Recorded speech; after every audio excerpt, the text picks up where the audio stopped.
La parole est à Paul Moloc pour le groupe écologiste.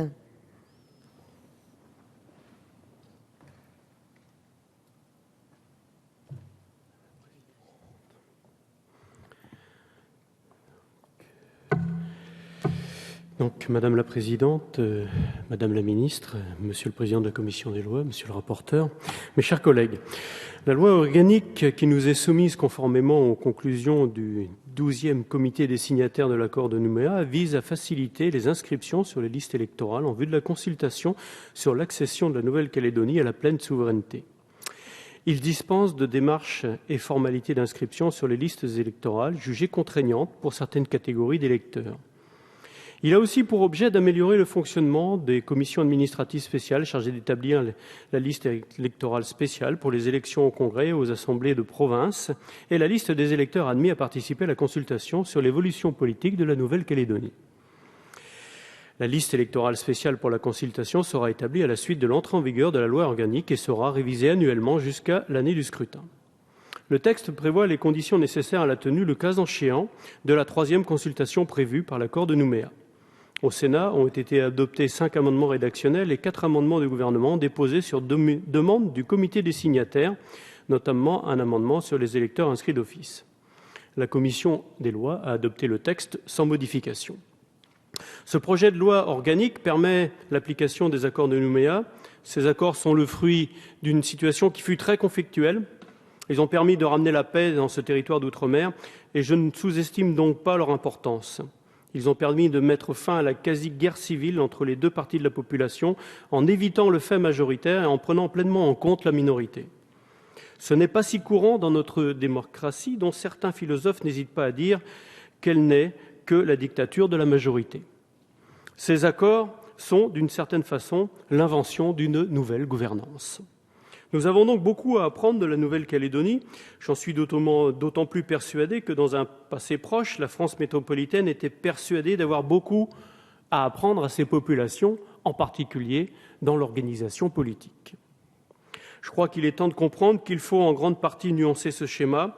Je note que la République sait faire preuve d'originalité, voire d'audace, pour prendre en compte les spécificités de certains territoires, à condition bien sûr qu'ils ne soient pas en France métropolitaine.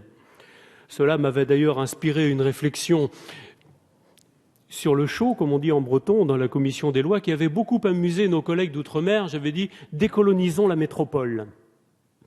Donc, il existe des raisons techniques à ce choix. Bien sûr, l'insularité, un riche sous-sol, une position géographique dans l'hémisphère austral, 20 heures d'avion pour venir tout simplement en métropole, sa culture, bien sûr, au moins, oui, de nombreuses langues autochtones. Ainsi, la Nouvelle-Calédonie est un territoire, je dirais, en pleine expansion économique grâce, bien sûr, aux ressources minières, au tourisme, ce qui lui permet de rivaliser avec la Nouvelle-Zélande, par exemple. Ces accords s'inscrivent également dans une marche vers l'autodétermination du peuple calédonien. L'accord de Nouméa repose sur cette double légitimité reconnue d'une part à la population kanak, c'est la légitimité des premiers occupants, et d'autre part aux autres communautés au titre de leur participation à la construction de la Nouvelle-Calédonie. On peut même dire qu'il existe une triple citoyenneté calédonienne, française et européenne. Alors, quand on nous parle ici d'unité légitimée et que l'on confond citoyenneté et francité, comme si souvent dans cet hémicycle, je pense que nous sommes dans l'idéologie la plus totale en refusant de reconnaître les peuples qui composent la République. D'ailleurs, en tant que breton, français et européen, je suis les trois à la fois, ça ne fait de moi ni un citoyen meilleur, ni pire que les autres. Donc, je salue d'autant plus ce texte, évidemment, quand on voit des politiques qui présentent cette pauvre charte européenne des langues minoritaires si modeste comme une menace pour la République. J'y apprends par exemple que la langue bretonne est une menace, rien moins que ça. Bon, je me dis que s'il n'y a que ça comme menace pour la République, je crois que Bernard Cazeneuve peut dormir sur ses deux oreilles. Il n'y aura pas beaucoup de travail au ministère de l'Intérieur. Mais enfin, ça m'amuse beaucoup évidemment, puisque le même personnage en question développe dans son propre département une identité un peu, j'allais dire, fantasmée, voire en instrumentalisant en fait les atrocités faites lors de la Terreur en 1793. C'est assez amusant puisque, si je me souviens bien, ces atrocités avaient été faites au nom d'une certaine idée de la République et d'une certaine unité de la République. Comme quoi, il y a des choses comme ça qui sont curieuses. Et ce même personnage politique, puisqu'il est aussi sénateur, a dû voter ce texte sans aucun problème. Comme quoi, on est dans une espèce de schizophrénie républicaine. C'est assez amusant, mais enfin, bon, ça pourrait même être agaçant par certains côtés. Donc, je dis ça, évidemment. Qu'est-ce que c'est que la République, finalement? Où est l'unité là-dedans? Pour moi, clairement, ce n'est ni dans la langue, ni dans la culture, ni même dans l'organisation administrative. L'organisation territoriale, d'ailleurs, mise en place en 1989 et confirmée par le statut de 1999, est totalement différente de ce que l'on peut trouver en métropole. Elle repose sur un fédéralisme dit asymétrique. Lors d'une discussion générale, un collègue me demandait sur Twitter si je n'avais pas fumé la moquette, je cite, avant de déclarer que la France était un État fédéral. Il me semble bien que la Nouvelle-Calédonie fait encore partie du territoire français et que donc, par là même, on peut considérer que la France, effectivement, est un État fédéral. Donc, le processus doit permettre, et ce sera aux principaux intéressés, les Calédoniens, de choisir, avant 2018, de choisir entre différentes solutions pour l'avenir de leur territoire. Alors, quel contraste saisissant, évidemment, lors de nos discussions, par exemple, sur la nouvelle organisation de la République, ou sur MAPTAM, ou sur le découpage des régions.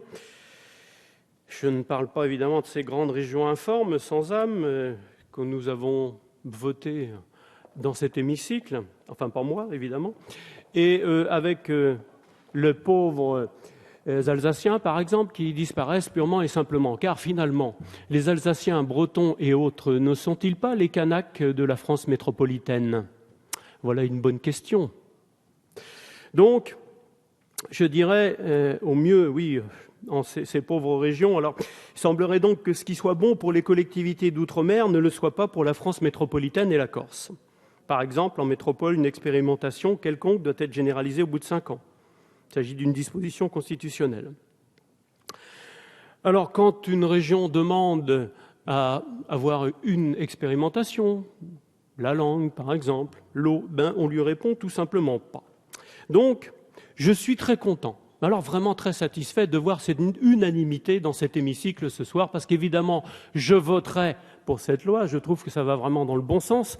Je propose même à certains collègues qui ont, dans leur discours, de changer juste Nouvelle-Calédonie par Corse ou Bretagne. Ils verront que tout simplement, ce qu'ils peuvent dire est parfois incongru sur ces pauvres régions de France métropolitaine qui sont destinées à être dirigées uniquement de Paris. Donc c'est un exercice, je pense, qui permettrait de leur ouvrir l'esprit. Je leur conseille, enfin bon, ils feront comme ils veulent, bien sûr. Donc vous l'aurez compris, on s'éloigne, oui et non, parce que si on comprend évidemment la Nouvelle-Calédonie, on comprend que c'est loin, etc. Je ne vois pas pourquoi le fédéralisme ne viendrait pas non plus en France métropolitaine. D'ailleurs, bon, j'ai un peu d'espoir de ce côté-là, parce que j'ai calculé la Grande-Bretagne, enfin le Royaume-Uni, s'est mis en 1999. Donc, comme on a toujours un peu de retard, par exemple, il suffit de calculer pour le droit des femmes, 1919 pour eux, 1945 pour nous. Donc, je pense que d'ici 2030-2040, la France arrivera, elle aussi, à être un État fédéral. Enfin, en tout cas, c'est ce que je lui souhaite. Donc, vous comprendrez que nous sommes tout à fait favorables à voter cette loi organique. Nous le ferons avec, je dirais, avec grand entrain et enthousiasme. Je vous remercie.